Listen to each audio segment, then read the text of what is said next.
You're listening to the My Simplified Life podcast, and this is episode number 314.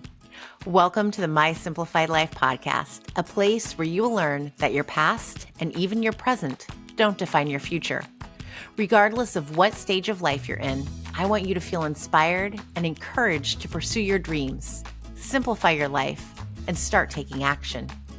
I'm your host, Michelle Glogovac, author of How to Get On Podcasts, the podcast matchmaker, and CEO and founder of the MLG Collective. I'm excited to share the stories and life lessons of changemakers and authors with you while taking you on my own journey. This is My Simplified Life. Hey friends, welcome back to another episode. I'm your host, Michelle Glogovac, and today they will tell you the world is yours. I have author Anna Mitchael with me. She's celebrating her book launch today, and it is an incredible collection of vignettes that take you through a woman's life from literally birth into older age. And as I reflected on each part of this woman's life, I saw myself many times in what you think is going to happen, what actually does happen, what's going on in your life. It is a beautiful, beautiful book, and getting to talk to Anna was such a treat. I know you're going to enjoy it. Hi, Anna. Hi. I am so excited to talk to you. And I love that the photo in your background, I feel like it matches your book. Like you're on Yes, brand. the flowers. Yes. Yes. And unfortunately, I didn't realize until I sat down, but the stripes in my shirt also match the wall. So I'm looking like it's all a theme, but it's just one of those days where it's sort of accidentally coming together. It's perfect. It's Okay. perfect. Can you introduce yourself to everyone before we just dive right in? Because I know that Yeah. we can. Yeah. So my name is Anna Mitchell. I'm a writer. I live in Texas, and I have a new book coming out in 14 days called They Will Tell You the World is Yours. And today is the 14 days. So happy Pub Today's Day. the 14 days. We're Yes. pretending today is Pub Day. Yes. Okay. Yes. May 20th. So Congratulations. I love it. The title is so long, which is funny because when we're emailing about it, you just take all of the first initials and I'm like, wait, what is it called again? I know. And the great part is I decided to, because apparently I didn't know this until this book, but I craft when I'm stressed out, and I'm really bad at crafting and I never do it otherwise in my life, but I've decided to start making all these crafts. So I bought all these hats and I started making hats for my friends, and they just have the initials of the book, TWTY, on the front, but everybody thinks it's 20. And so I've given my friends a script to be like, no, this actually stands for They Will Tell You the World is Yours. You should go pre-order it. That's hilarious. What a great idea. It'll make them talk. It's like the current hats that are red and it just says like made you look. I don't know if you've seen those, but my kids are very much into what does their shirt say?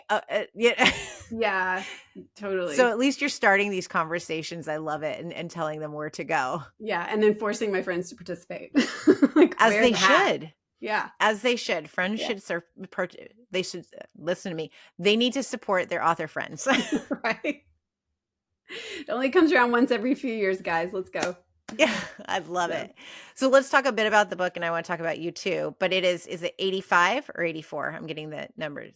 Well, it's 85. It was 85 before the edit. And full disclosure, I've been saying 85 for so long because that's what it was. And I took one out and added 2. So I'm thinking it might be 87. And every time I'm doing an interview and talking about it, I'm like, I really need to get in there and recount. But we're going to say 85-ish. It's close to 100 vignettes. Lots of vignettes. Vignettes. I said vignettes. Yeah. Vignettes which are, for those who don't know, they're like shorter essays, which I love because it's like a story within a story. And to me, it feels like you can read it quicker. Yeah. That's how I took it. And I loved it. That's how they're designed to be. And they're really designed, or my hope in them is that they're really slice of life. So that it gives you this ability, because the story moves through a woman's life. So it's from birth until midlife. And so the vignettes kind of get us in and get us out, but give us that the texture, the emotion of what's going on in her life at that moment. And so, and it does, it feels like you can just kind of go in and come out and then move on to the next. So my hope is that some people might sit down and read the whole from front to back, but also that you can just kind of dip in and and come out as you have time, you know, Yeah. as our days are actually made to read, which is more like little bits now, you know. I definitely felt like I was living through this child's life who becomes a woman, Mm, and there were definitely parts where I went, "Oh, yes." And I think the when she goes to college, yeah. that was a lot of, "Oh, yeah, I remember those moments." Share with everyone, like, what exactly we're talking about. What is it that each vignette brings and is about per se?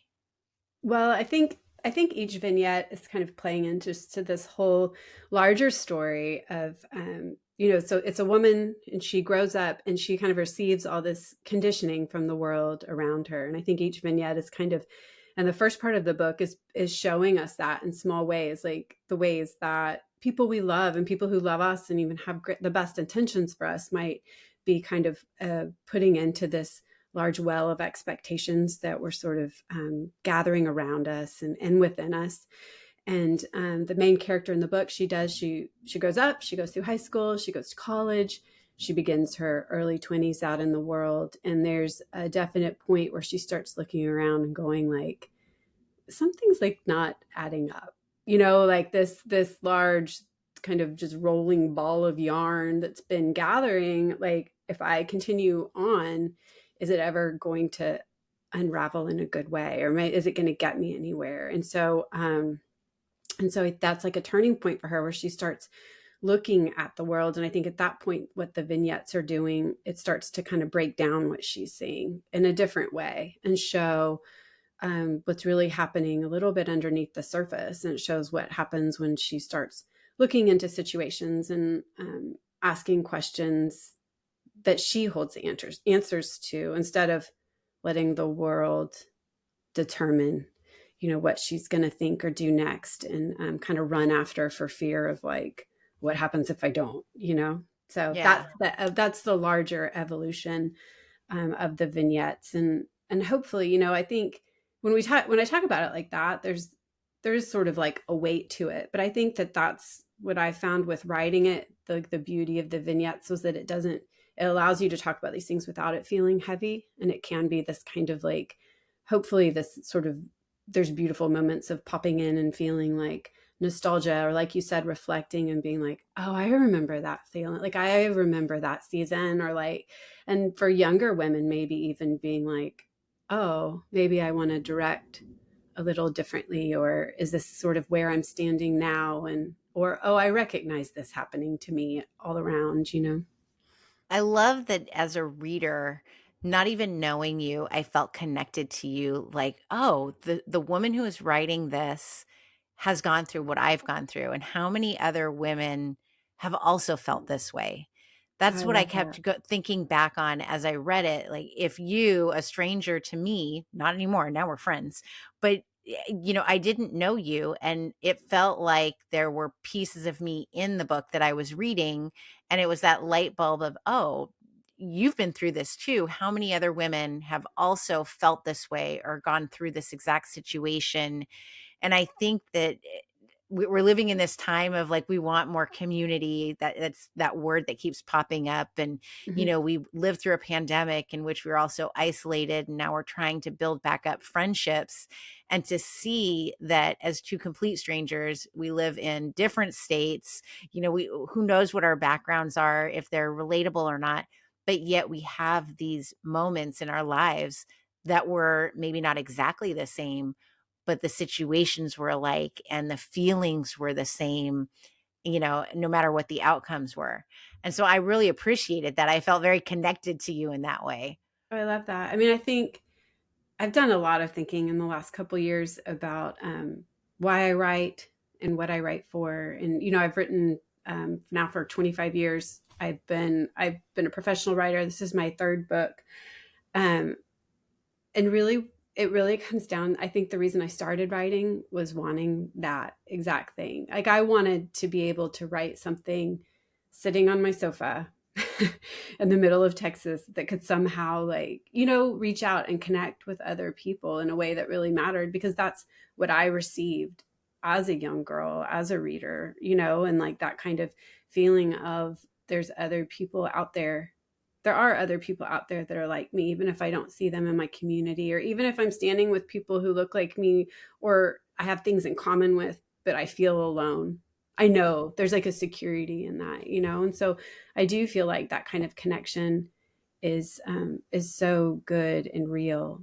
And it's like with social media and stuff, I sometimes feel like trapped within that because we're going out and thinking we're finding that, by seeking, Yeah. but that like deeper level of like, are we being met? How can we be met? For me, that still happens within books. And if that's something that this book is giving people, that is like far and away the greatest.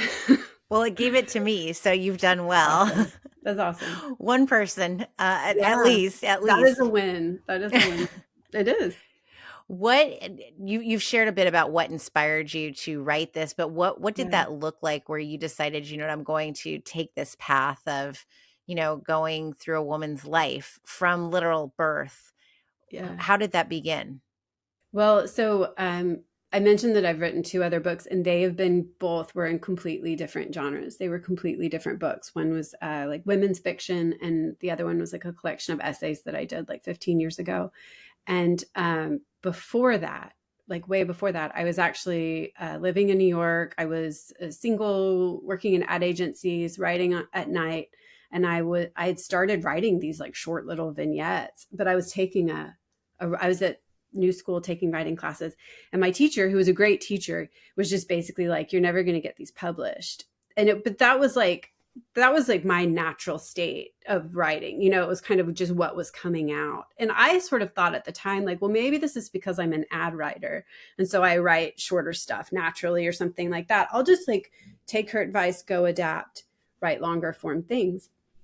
Well, so then you like kind of fast forward 20 years, and I had just been, writing things for other people for so long. I was working at Magnolia Journal. I was doing ghostwriting on the side, kind of trying to build that up. I'd been a freelancer forever. And I was like, what do I want to write?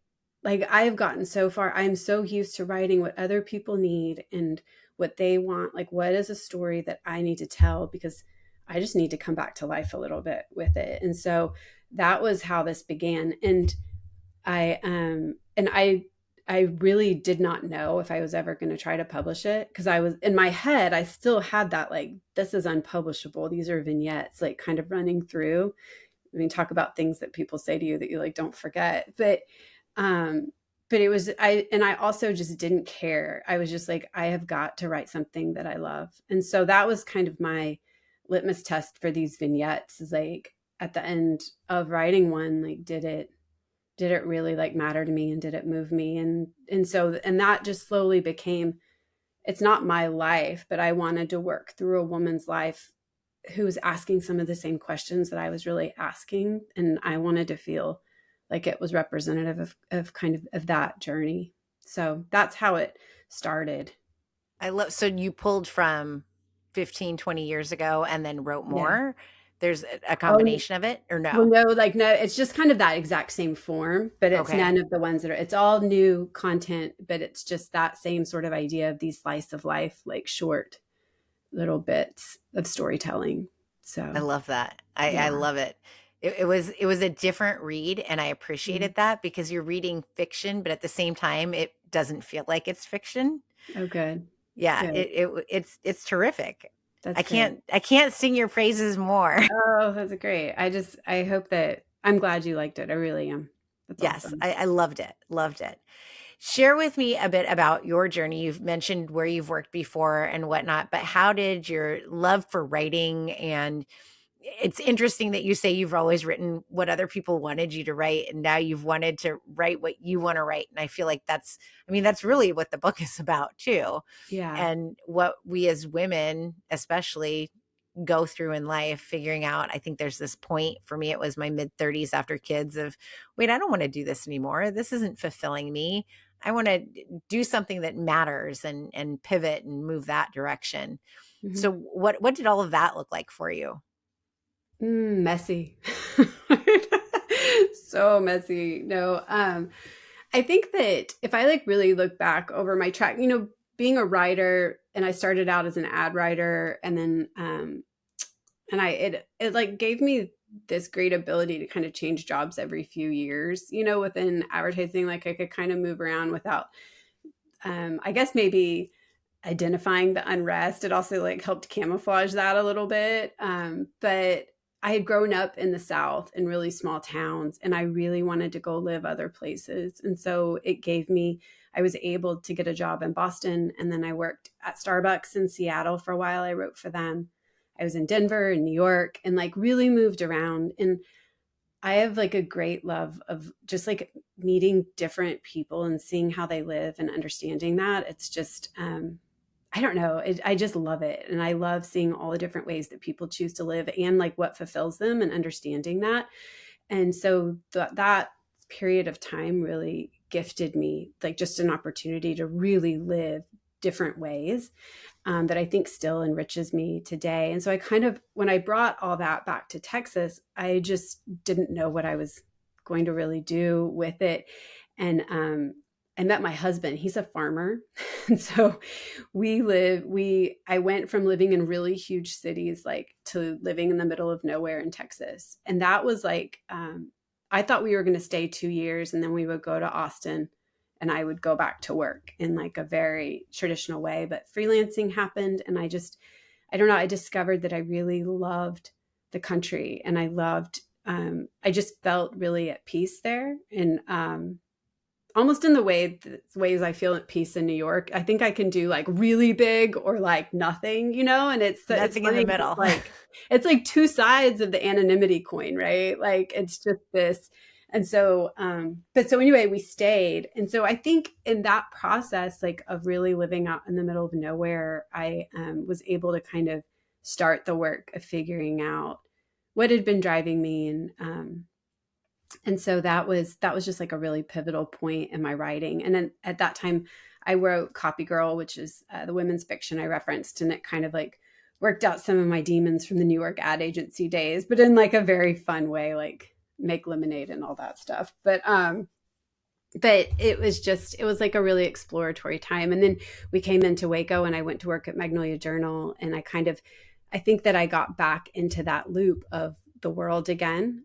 And that was right around the time I was turning 40. And I just felt myself go like, wait, is it the fact that you were just out with nothing, that you had all of these you had all of this piece and now you're going to trade it in? Like, are you back in the race? Like, was that so temporary? Like, are you just kind of blowing around? And so it started this kind of deeper search, that ended up, I think, really fundamentally changing my life, like cementing in some of the things I'd felt when we lived in the country, but making me feel like I'm going to really live this way no matter where we are.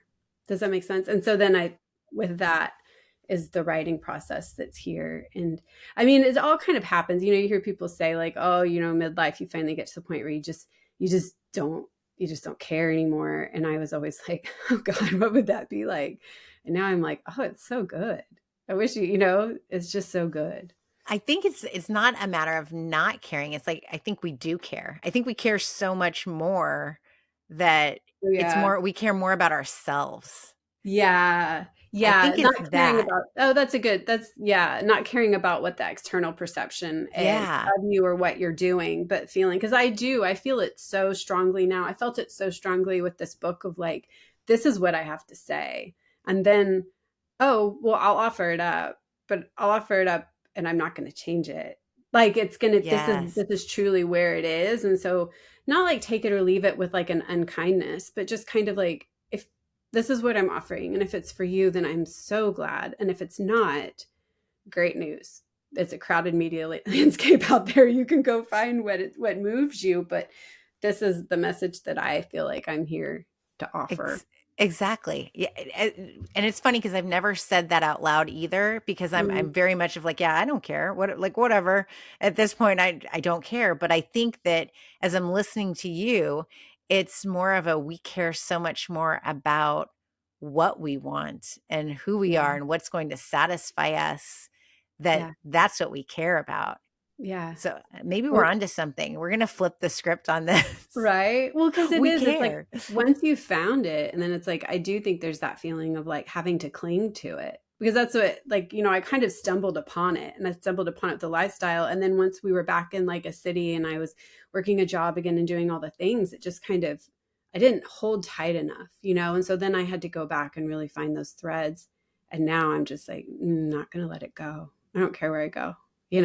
I love that. Yeah, I always say like when I'm in a different place, especially like the beach, there's this grace that I feel like just this different feeling versus when you're at home every day and it's go, go, go. And what am I doing next? And I Yeah. want to cling to that kind of vacation mode feeling, but it's not even a vacation mode. It's just a different state of mind. Yeah. A And different place. yes. And I think that has to do with all of this.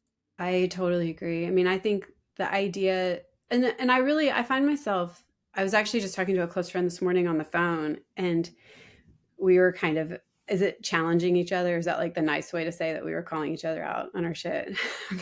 I love that. We were challenging each other to really like just that idea of the things that we have to do, like the things that are the non-negotiables in our lives. Because I feel like those ideas are what keep us, operating at this high frequency of our everyday life that we can shed when we go on vacation or places. And so I especially my oldest is like becoming a teenager, and that's that just that shift of pace and the things, and I'm like, and I have in my head all these things that we have to do now, and so she was Mhm. just kind of like, do you like where are you going to draw the line? And I was like, oh, you're so right. It's like every new season I have all these expectations that I just kind of didn't realize I was carrying, and I have to go back and be like, no, go, shed it, Yeah.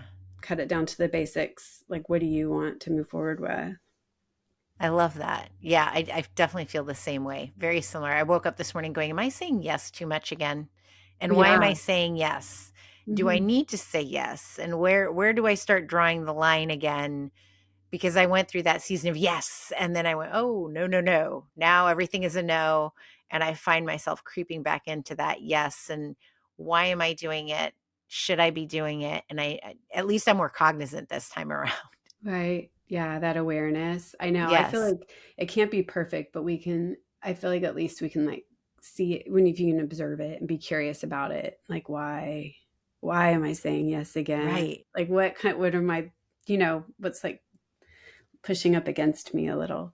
What am I Sometimes it's a avoiding? good thing because you're like, wait, what's this thing I'm desiring that I want and sometimes, I don't know, I feel like sometimes it helps you identify, right? I hope so. Yeah. We'll see. Hope there's a silver lining. I'm laughing earlier as you were sharing your journey of how you said that you wrote for Starbucks, because as I read your bio online and you put that you wrote the messages on the cups, I went, "Oh, how cute. She was a barista and she wrote nice messages Oh, on that's the funny, cups." yeah. I didn't even go straight to, oh no, she worked for corporate and she literally wrote what was printed on the cups. Yeah, I remember I like had this great moment of joy. I don't know, what was I, 24, 25, who knows, somewhere in that vicinity. And there was a paparazzi picture because that was back before there were like 8,000 paparazzi pictures every day on Instagram. And like, right, this was back in the day when like People magazine was going to give you your paparazzi. And Renee Zellweger was holding a cup that had like that was like my Christmas cup that I had written. And I was just like, oh, I've really just made it. This is like the most exciting. I love Renee Zellweger. So anyway, yeah, That's too Starbucks. funny. That's so funny. And I'm thinking of your handwriting and whatnot on it. Yeah. That's where my mind went. I'm like, no, you idiot. No, those messages, I love those messages too. When they actually are like, have a nice day. I'm like, oh, I will. Thank you. Yeah, I rarely get that. Now they just print it and it just print out of my name and what my order was and it's stuck Yeah. on there. It's just not the same. Yeah. It's not. I want to talk about your column, Boots, too, and how you're giving advice. I like this. How did this come about and what kind of advice are you giving people? Probably misguided advice. I don't know.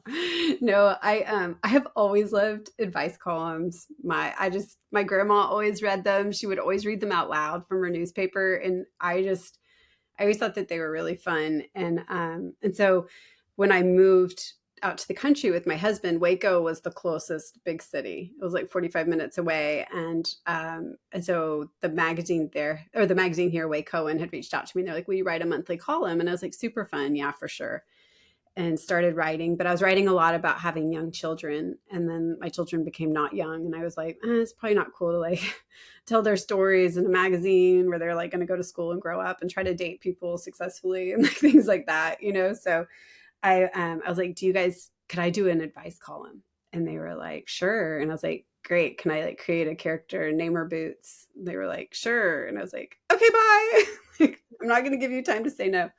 So I just started. I don't know. It's been like 5 years. I'm actually going to take a break this summer just for a few months. But hopefully we'll come back to it. It's really, people just send in letters, and then I get to kind of talk about the perspective from like a really gritty, grounded, rural Texan person. And I often just feel like, because I've lived rural, like really rural, and I've also lived really urban, and now I'm like in some vague mid space, but just like the wisdom that I think comes from people I met out in the country and just that kind of perspective. I don't know, it was like really life changing for me. And so I like putting myself into Boots' shoes and and just coming from a little bit of a grittier place to offer up, you know, some perspective. And so the pieces are fun. I think sometimes they're funny. I hope so. But I also really try to, like, even if I'm just talking about like where to get a piece of pie, I really try to make it like a little bit more about life. Cause I also think that's really true for living in the country. It's like, it's just the bigger picture of life is like all around you all the time, you know, because you're just out there in nature and it's a little bit more isolated. And so I try to bring that vibe into the column for people.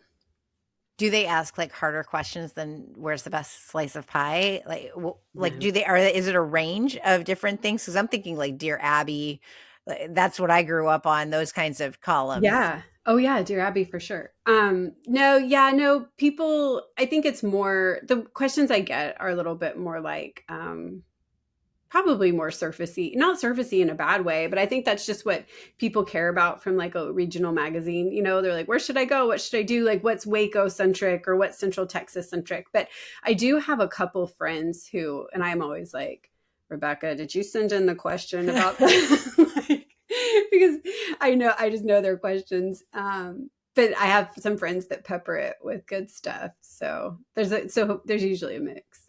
Well, that's fun. Yeah. That's fun. What are the plans with They Will Tell You That the World Is Yours? Like, where are you touring? What are you doing?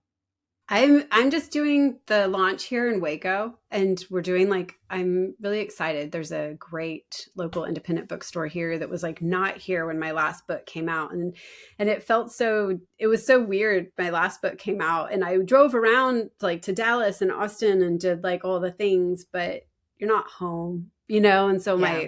my people didn't get to come and do a discussion or reading. So we're doing a big one at Fabled here in Waco, and hopefully it'll be a little bit more like a party, I think. But and then from there, I'm just going to kind of see if people like the book. I'm hopeful they do. There's so many amazing bookstores, even just in Texas, but everywhere, that I would love to go to. But I think I'm just going to wait and see how people are feeling, you know, if they like Yes. it. They're going to love it. I love it. They have to love it. I'm telling them to love it. So what I say goes, everybody. You're going to love the book. It's a great read. It's something that's going to make you reflect as a woman and, you know, also take you back. Because I think as I'm now in my 40s, I tell my 9-year-old all the time, I would go back to my mid 20s only if I could have the brain and the knowledge that I have today and apply it to then, because life would change so much. Just Yeah, career wise alone, you I know, know. I would I have know. taken so many different steps. Oh, 100%. I'd be in a different spot. But you know, I think everybody feels that way. We think we know a lot in our 20s. We don't actually. And then 30s, we start waking up. And then 40s, we're like, let me care about me some more. Yeah. And Yeah. then we get it figured out. So Yeah. I think that's what this book is about. And I loved it. Oh, good. I'm glad. Where can everybody find you, buy the book, all the things? Yes, all the things. Hopefully, it will be, it's everywhere. So it is at all of your local independent bookstores. It is online. You can go to my website, annamitchell.com. And then I also I do a Substack now, where if people are interested in what vignettes are like, I send out a vignette every 2 weeks. And it's just kind of, the idea is it's a little break in your day to kind of give you, I don't know, just read a little bit of fiction, like have it arrive in your inbox with all of the inquiries for you to buy new Crocs and whatever else you get in your inbox. It kind of breaks up the information loop. And so that's my Substack. And you can get to all of that from my website or my Instagram or anything like that. So. Perfect. Thank you so much and congratulations. Thank you. It's great to talk with you. I felt like it was a light bulb moment in the middle of our conversation as we talked about caring and not caring, because I really do believe that when we hit this golden age, whether it's mid late 30s, 40s, and we kind of quote unquote stop caring, we're actually caring more about ourselves. I feel like we care more about what we want and the life that we're living. And so I think it's such a beautiful reflection on the conversation that Anna and I got to have, how it ties into her book. And that's truly what it's about. We really do care. It's not that we stop caring or care less about anything else. We've figured out what we care about most and what matters the most. And so I love this conversation. I know you will enjoy reading They Will Tell You That the World Is Yours. I encourage you to go buy it. It's a perfect read, especially in this month of May, as we reflect on motherhood, before we go into the summer with the chaos and the crazies of the kids. Go out and gift yourself this one because it is a present that you will look back on for years to come.